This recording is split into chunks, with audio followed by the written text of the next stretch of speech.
Here are 5 tips on how to raise your credit score. Hi, I'm Stephanie. I'm one of the owners of Epic Resolutions, a credit repair company. I'm here to help you with all the tips and tricks on how to raise your credit score.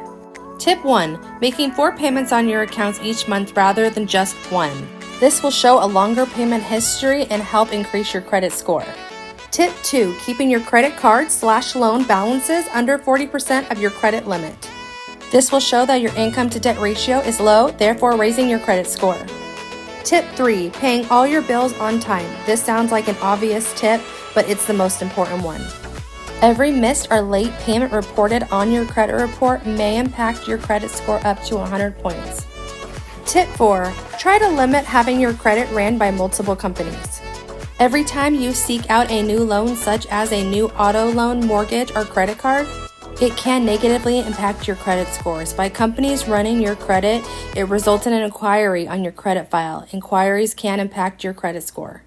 And last but not least, tip 5, having higher valued accounts on your credit report. While it's great to have small loans and credit cards on your credit file, they aren't the best accounts to raise your credit score. Accounts like a mortgage or an auto loan have a higher value, therefore have a higher point system. Follow us for more great tips, find us on Instagram for links, or find us on the web.